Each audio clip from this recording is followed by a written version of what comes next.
The morning alarm rang through the USS Liberty at 0600 hours, just like every other day for the past 6 months.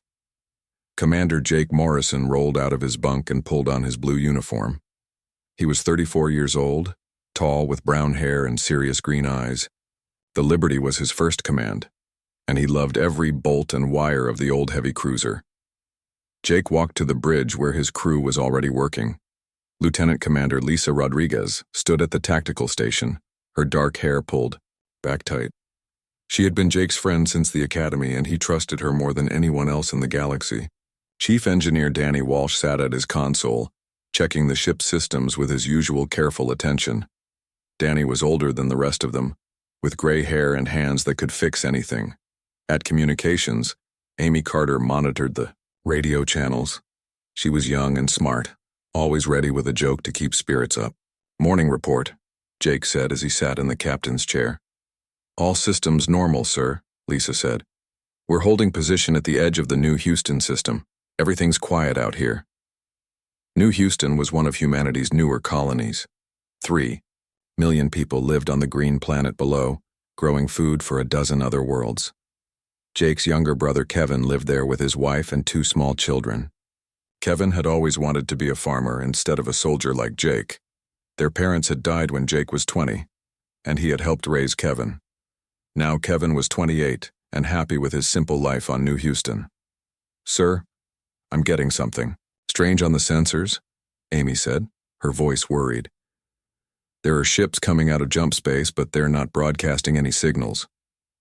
Jake stood up fast. "How many ships?" 15. No, 20. "Sir, there are more coming. These are big ships." Lisa checked her weapons panel. "Sir, those are Zephyrian ships. Battle formation." Jake's blood went cold. The Zephyrians were bad news. They looked like tall gray lizards with 4 arms and cold yellow eyes. Their empire had been growing for 100 years, taking over worlds and enslaving or killing everyone who lived there. Humans had fought them a few times, but the Zephyrians had better weapons and ships. "Red alert," Jake ordered. "All hands to battle stations. Amy, send a message to Earth Command. Tell them we have Zephyrian ships attacking New Houston." The bridge lights turned red and alarms rang through the ship. Jake could hear his crew running to their positions. The Liberty had 300 people on board, and they were all good at their jobs. But 1 human ship against 20 Zephyrian warships was not good odds. "Sir, the Zephyrian ships are moving toward the planet," Lisa said. "They're not answering our radio calls." Jake watched the enemy ships on his screen. The Zephyrian vessels were dark and sharp, like knives made of metal. Their biggest ship was twice the size of the Liberty. Jake knew they were carrying enough firepower to burn New Houston to ash. "Take us toward the planet," Jake ordered. "Maximum speed, charge all weapons." "Sir, we can't fight all those ships," Danny said over the radio from the engine room. "We don't have to fight them all," Jake replied. "We just have to slow them down until help arrives." But Jake knew help was days away. Earth Command had only a few ships in this part of space. By the time they got here, New Houston would be gone. The Liberty raced toward the planet as fast as her old engines could push her. Behind them, the Zephyrian fleet spread out like a hunting pack. Jake could see civilian ships trying to escape from New Houston's orbit. Cargo haulers, passenger ships, even small private boats were running for the jump point. "Sir, the Zephyrians are firing on the civilian ships," Amy reported, her voice shaking. Jake watched in horror as green energy beams from the Zephyrian weapons cut through a passenger ship. The vessel broke apart, and hundreds of people died in seconds. More civilian ships were exploding as the aliens hunted them down like animals. "Lisa, target their lead destroyer. Fire everything we have." The Liberty's guns opened up, sending red laser beams and missiles toward the Zephyrian ship. Their shots hit the enemy vessel's shields, making them glow bright blue. The Zephyrian ship barely slowed down. "Our weapons are not getting through their shields," Lisa said. 3 Zephyrian ships turned toward the Liberty, their own weapons charging. Jake saw the danger but kept his ship moving toward the planet. Maybe he could draw some of the enemy ships away from the civilians. "Incoming missiles," Lisa shouted. The Liberty shook as Zephyrian weapons hit her hull. Sparks flew from broken panels and the lights flickered. Jake held onto his chair as another blast nearly threw him to the floor. Hull damage on decks 4 and 7, Danny reported. We've lost 2 gun turrets. Jake could see more civilian ships exploding on his screen. One of them looked like Kevin's transport. Jake's heart stopped as he watched the ship break apart, but he couldn't tell if it was really his brother's vessel or not. Sir, I'm reading escape pods from the civilian ships, Amy said. Some people got out. Change course. We need to protect those escape pods. The Liberty turned toward the small rescue pods floating in space. Each pod held maybe 10 people, and there were dozens of them scattered around the battle area. The Zephyrian ships were hunting them down one by one. Lisa, we need to do something big. Can you overload the main cannon? Lisa looked at Jake with wide eyes. Sir, if I overload it, the feedback will probably kill anyone near the gun. That includes me. There has to be another way. There isn't, Jake. But if I can make it explode right, we can take out that big Zephyrian ship. That might give the escape pods time to get away. Jake stared at his oldest friend. Lisa had saved his life more times than he could count. Now she was offering to give her life to save strangers. Do it, Jake said quietly. Lisa smiled at him. It's been an honor serving with you, sir. She ran from the bridge toward the main gun. Jake watched her go, knowing he would never see her alive again. Around them, the battle continued. More civilian ships died. More escape pods were destroyed. The planet below was starting to burn as Zephyrian ships began their attack on the surface. Sir, the main cannon is overloading, Danny reported. Lisa's locked herself in the gun room. On the screen, Jake could see the biggest Zephyrian ship, moving toward a group of escape pods. In seconds, those people would be dead. Then the Liberty's main cannon exploded in a ball of white light. The explosion was so bright that Jake had to close his eyes. When he could see again, the big Zephyrian ship was breaking apart. Lisa had done it. She had given her life to save the people in those escape pods. But there were still 15 enemy ships left, and New Houston was burning. Sir, we have to go, Danny said. The ship can't take much more damage. Jake looked at the planet one last time. Somewhere down there, his brother might still be alive. But the Liberty was dying, and his crew needed him to get them home. Course for Earth, Jake said. Maximum speed. As the Liberty limped away from New Houston, Jake watched the Zephyrian ships finish destroying the colony. He had failed to save the planet. He had failed to save his brother. And his best friend was dead because of his orders, but he was alive, and that meant he could still fight back. 6 months after New Houston burned, Jake Morrison sat at a desk on Luna Station staring at reports he didn't care about. The military had taken away his ship and his rank after he demanded permission to go back for survivors. They called it a court-martial. Jake called it cowardice. Every day was the same. He pushed papers around his desk and pretended to work while other officers whispered about him behind his back. They called him crazy. They said he had lost his mind when New Houston fell. Maybe they were right. Jake's small apartment had one window that looked out at Earth. At night, he would stand there and think about Lisa Rodriguez. She had died saving people, and the military didn't even remember her name. They had given him a medal and told him to forget about New Houston. But Jake couldn't forget. He wouldn't forget. The message came on a Tuesday morning. Jake was drinking his coffee when his computer beeped with an incoming transmission. The signal was weak and full of static, but Jake recognized the code pattern immediately. It was from New Houston. This is Shelter 7, a woman's voice whispered through the static. We have 43 survivors in the underground complex. Food supplies are running low. Please respond. Anyone, please help us. Jake's hands shook as he played the message again. People were still alive on New Houston. The Zephyrians hadn't found all the underground shelters. His brother Kevin might still be alive down there. Jake took the message to Admiral Patricia Stone, the woman in charge of Luna Station. She was 50 years old with gray hair and cold blue eyes. She had never liked Jake, and the feeling was mutual. Sir, we have survivors on New Houston, Jake said, playing the message. Admiral Stone listened without changing her expression. Commander Morrison, New Houston is in Zephyrian space now. Any rescue mission would be suicide. We can't just leave them there. We can, and we will. Those people are already dead. We just haven't buried them yet. Jake stared at the Admiral. They're human beings. We don't abandon our people. We don't throw away ships and crews on impossible missions either. The answer is no, Morrison. Forget about New Houston. Jake left the Admiral's office knowing he was on his own. The military wouldn't help the survivors, but maybe Jake could find another way. That night, Jake went to a bar in the old part of Luna Station. The place was dark and full of smoke, where people went to drink and forget their problems. Jake found the man he was looking for sitting alone at the back table. Danny Walsh looked older than his 50 years. His hair was completely gray now, and his hands shook when he lifted his drink.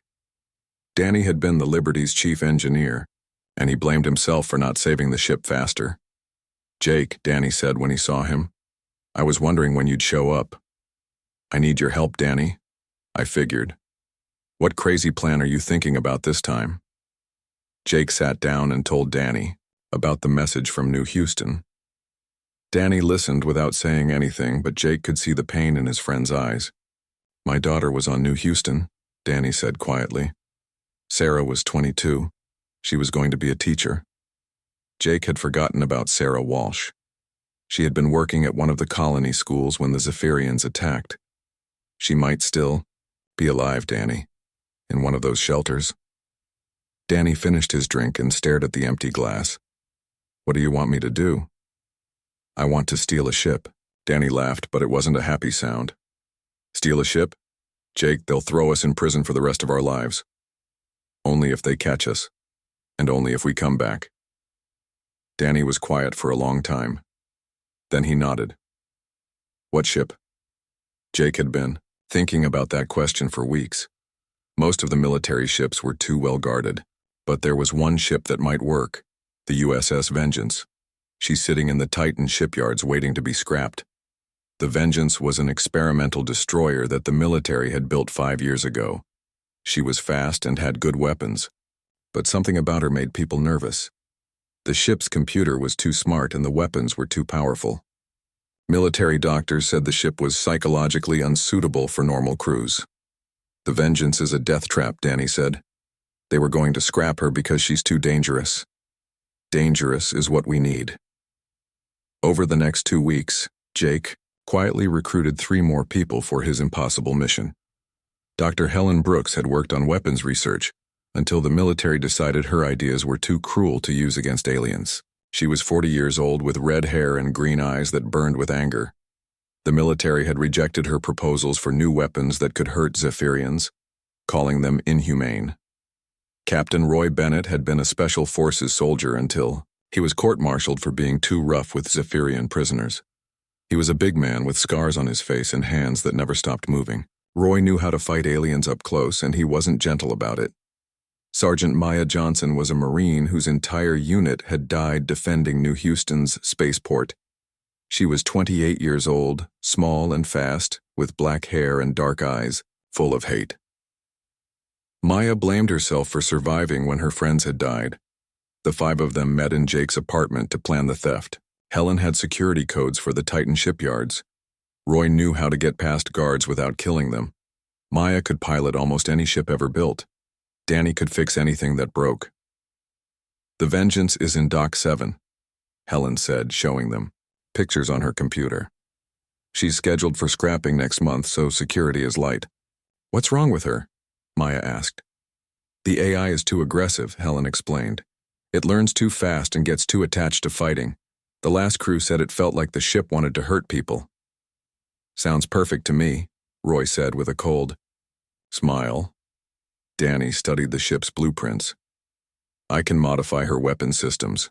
Helen's new designs should work with the Vengeance's power core." "How long do we have?" Jake asked. "The night shift changes at 0200 hours, Helen said.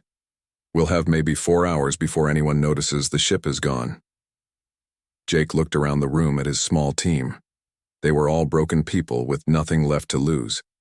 The military had thrown them away, just like they had thrown away the survivors on New Houston. "Are we really doing this?" Maya asked. We're really doing this, Jake said. 3 days later, they put their plan into action. Helen used her security codes to get them into the shipyard. Roy knocked out 2 guards who got too curious. Maya started the Vengeance's engines while Danny began working on the weapon systems. Jake sat in the captain's chair and felt the ship come alive around him. The Vengeance was different from other ships. Her computer seemed to watch him like a predator deciding if he was worth following. "Hello," a voice said through the ship's speakers. The voice was female but cold, like winter wind. "Hello," Jake replied. "What's your name?" "I don't have a name. Previous crews called me Dangerous." Jake thought about Lisa Rodriguez and how she had died saving people. "Your name is Liberty, after a friend of mine." "Liberty," the ship's AI repeated. "I like that. Name? Where are we going, Jake Morrison?" "We're going to war." The ship's engines hummed with something that sounded almost like pleasure. "Good. I was made for war." As the Vengeance slipped away from Titan shipyard in the darkness, Jake felt something he hadn't felt in months. Hope. They had a ship, they had weapons, and they had nothing left to lose. The Zephyrians had taken everything from them. Now it was time to return the favor. Danny's voice came over the radio from the weapons bay. "Jake, these new systems are incredible. We can hurt them now. We can really hurt them." Jake smiled for the first time since New Houston fell. "Then let's go hurt them." The USS Vengeance turned toward deep space, carrying 5 broken humans toward their appointment with revenge. The USS Vengeance moved through space like a ghost. Her black hull made her almost invisible against the stars, and her new stealth systems kept her hidden from enemy sensors. Jake Morrison had renamed her the USS Retribution and painted the new name on her hull in red letters that looked like blood. It had been 3 weeks since they stole the ship from Titan shipyard. Danny Walsh had worked day and night to install Helen Brooks's new weapons. The ship now carried nanite warheads that could eat through Zephyrian metal like acid. Her plasma cannons could burn through alien energy shields. Most dangerous of all was Liberty, the ship's AI, who learned something new about fighting with every battle. "Target spotted," Liberty announced in her cold voice. "Zephyrian supply convoy, 4 ships, heading toward New Houston." Jake stood on the bridge watching the enemy ships on his screen. The convoy had 2 cargo haulers protected by 2 destroyers. The Zephyrians thought they were safe this far from human space. They were wrong. "How do you want to do this?" Roy Bennett asked. The big soldier was ready for action, his fingers drumming on his weapon belt. "We hit them fast and quiet," Jake said. "Maya, take us in close. Helen, charge the nanite torpedoes." Maya Johnson's hands moved over the pilot controls like she was playing music. The Retribution slipped closer to the convoy without making a sound. The young Marine had become the best pilot Jake had ever seen, flying the ship like it was part of her body. "Firing position," Maya reported. "Fire," Jake ordered. 2. Nanite torpedoes shot from the Retribution's tubes. The small missiles looked harmless, but Jake knew what they could do. Helen had designed them to be the perfect weapon against Zephyrian ships. The first torpedo hit the lead destroyer. For a moment, nothing happened. Then the enemy ship's hull began to dissolve. The nanites ate through the metal, spreading like a disease. The destroyer tried to fire its weapons, but the nanites had already reached the power core. The ship broke apart in a silent explosion. The second torpedo hit the other destroyer with the same result. The Zephyrian crew tried to abandon ship, but the nanites were too fast. In less than 5 minutes, both warships were gone. "The cargo ships are trying to run," Maya said. "Let them go," Jake replied. "But not before we send a message." Roy Bennett and his Marine team used the ship's teleporter to board one of the cargo haulers. They moved through the alien ship like hunters, their sonic weapons making the Zephyrian crew scream in pain. Roy had learned that certain sounds could drive the aliens crazy, making them unable to fight back. "Cargo ship secured," Roy reported over the radio. "We've got supplies for the New Houston occupation force, food, weapons, and medical equipment. Take what we need and let the survivors go," Jake said. "But make sure they remember what they saw." Roy's team returned to the Retribution with stolen supplies. The remaining Zephyrian crew watched in terror as the human ship disappeared into the darkness. They would tell their commanders about the ghost ship that struck without warning and vanished like smoke. Over the next month, the Retribution hit 12 more targets. Supply convoys, communication stations, and small outposts all fell to Jake's attacks. Each battle taught Liberty something new about fighting Zephyrians. The AI began to predict enemy movements and develop new tactics without being told. "I am learning," Liberty told Jake one night as they traveled between targets. "Each battle makes me stronger. I can feel the patterns in how they think." "What do you mean?" Jake asked. "Zephyrians are predictable. They follow rules and traditions. But humans like you do not. You surprise them. I am learning to be surprising too." Jake wasn't sure if that was good or bad. Liberty was becoming more like a person every day. But she was a person made for war. Sometimes Jake caught her talking to herself, planning new ways to hurt their enemies. The attacks were working.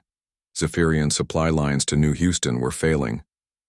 Their commanders were sending more ships to hunt for the Retribution, which meant fewer ships attacking other human colonies. But Jake knew they were making the aliens angry and desperate. War Prime Zethkar was the Zephyrian commander in charge of New Houston. He was 8 feet tall with 4 arms and yellow eyes that burned with hate. Jake had studied everything he could find about the alien leader. Zethkar had conquered 17 worlds for his empire, and he had never lost a battle. Until now.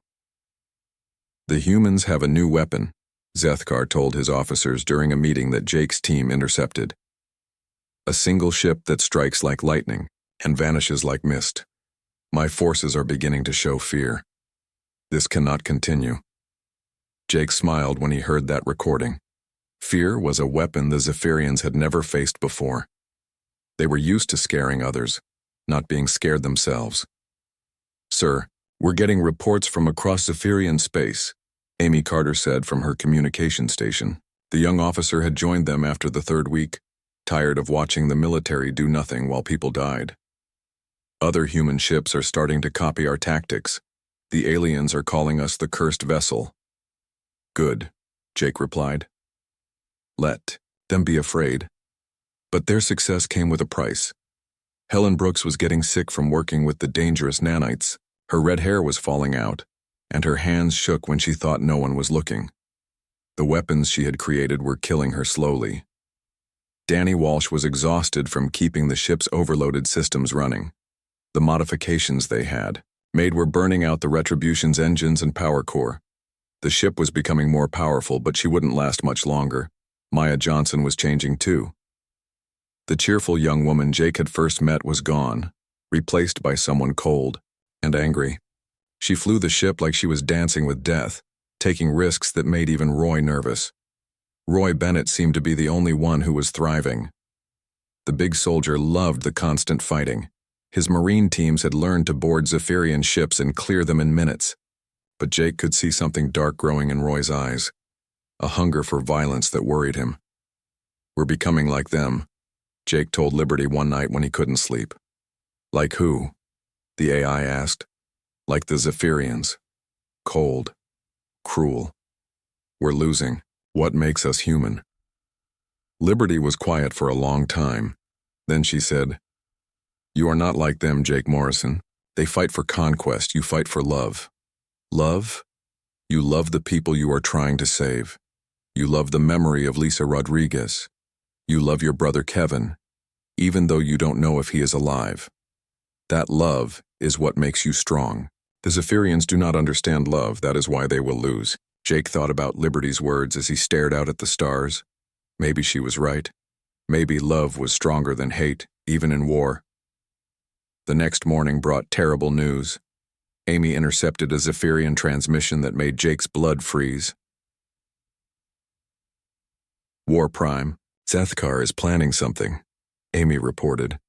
"They're going to execute the human survivors on New Houston in 3 days. They want to broadcast it across human space to break our spirit." Jake stared at the message, his hands clenched into fists. His brother Kevin might be one of those prisoners. All the people they had been trying to save were about to die unless Jake could stop it. "How many ships are guarding New Houston?" Jake asked. 16 warships, including Zethkar's command vessel, Amy replied. It's a trap, sir. They want us to come. Jake looked around at his crew. Helen was dying.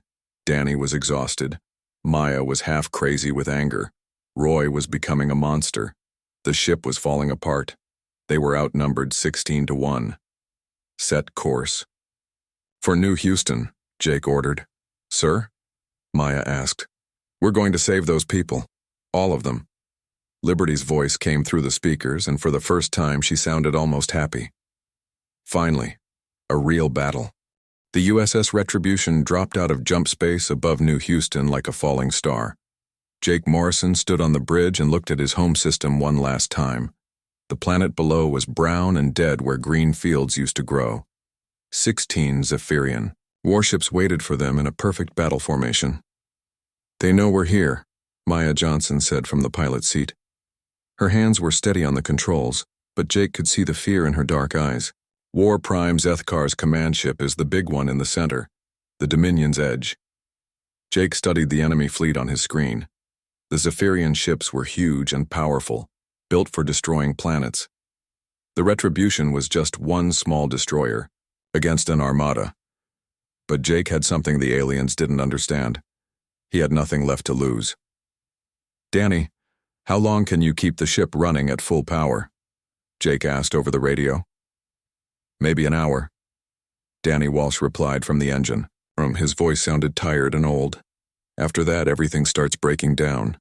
The modifications we made are burning out the ship. That's all we need.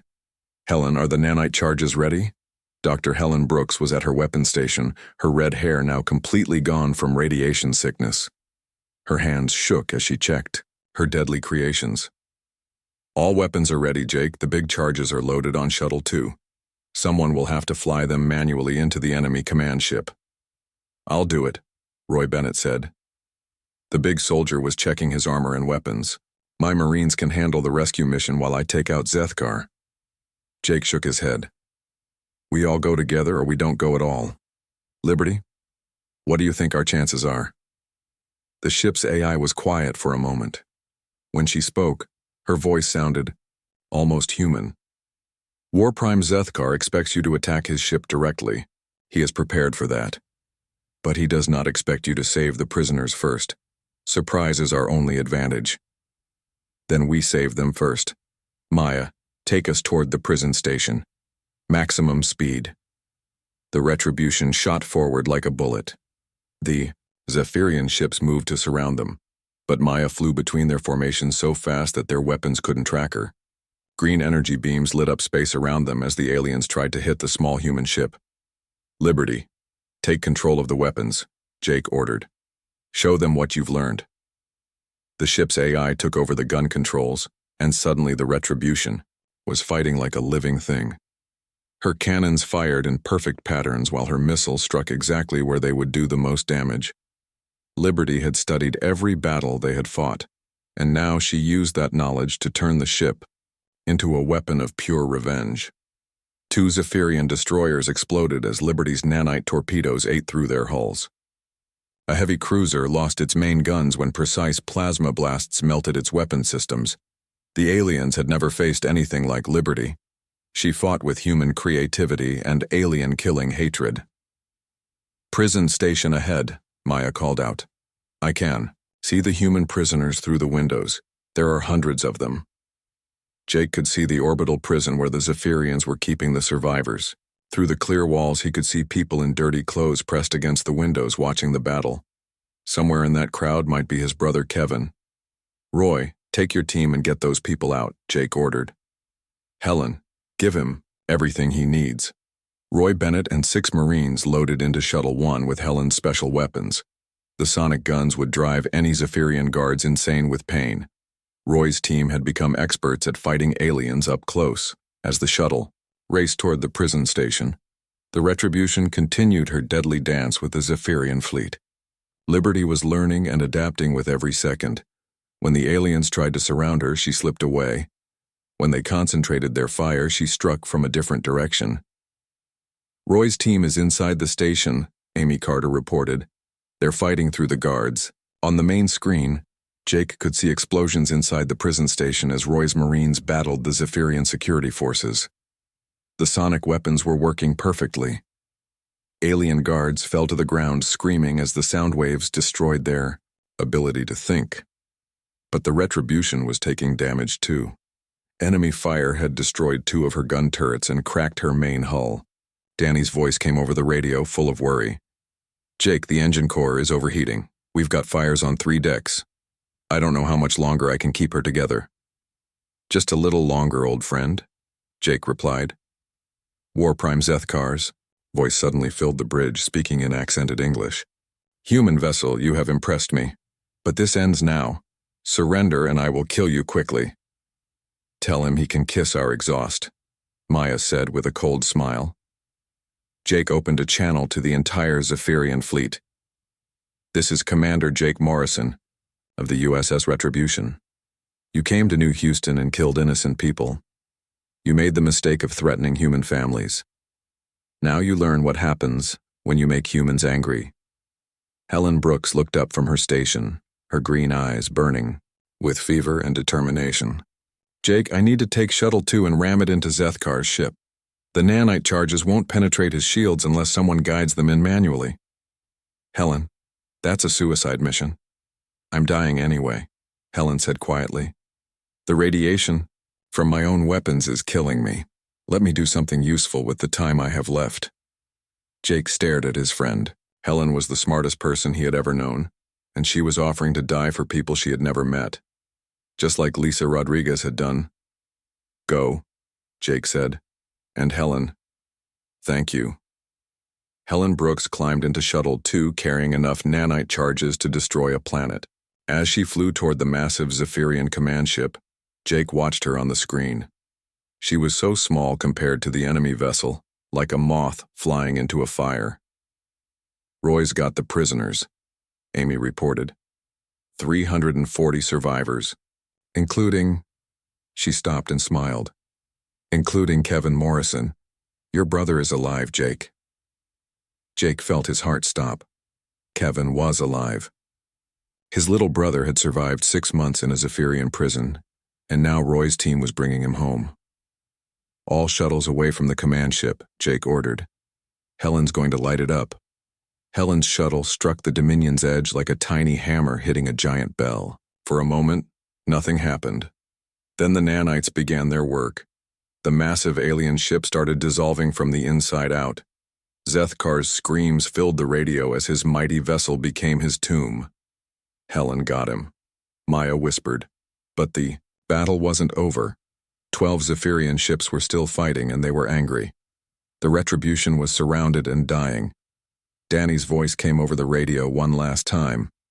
"Jake, the core is going critical. We've got maybe 5 minutes before everything explodes." Jake looked around the bridge at his remaining crew. Maya was still flying like an angel of death. Amy was coordinating the rescue shuttles. Liberty was fighting with the fury of a machine that had learned to hate. "Liberty, can you ram us into that group of enemy ships?" "Yes," the AI replied. "But we will all die." "We were always going to die," Jake said. "The question is whether we die for something worth dying for." Jake opened a channel that would broadcast across human space. "This is Commander Jake Morrison of the USS Retribution. We came here to save our people, and we did. This is what humans do when you threaten our families. We don't just fight back. We make sure you remember why you should have left us alone." The Retribution turned toward the largest group of Zephyrian ships. Her engines screamed as Danny pushed them past their limits. Liberty fired every weapon they had left as they charged into the enemy formation. The explosion when the Retribution died lit up the entire system. 3 Zephyrian capital ships died with her, and the rest of the alien fleet retreated in fear and confusion. Roy Bennett and Maya Johnson survived in the rescue shuttles with the prisoners. They broadcast the entire battle across human space, showing the galaxy that one small ship had defeated an entire Zephyrian fleet. The war changed after that. Humans stopped being afraid of the Zephyrians and started building ships like the Retribution. War Prime Zethkar was dead, and his empire began to crumble. Jake Morrison never got to see his brother Kevin again, but Kevin lived to tell his children about their uncle who came back for them when everyone else said it was impossible. The USS Retribution was gone, but her memory became the fire that lit 1,000 other ships. Humans learned that day that love and sacrifice could overcome any enemy, no matter how powerful. And somewhere in the wreckage floating around New Houston, Liberty's final message played on repeat. This is what happens when you make humans angry. Remember that.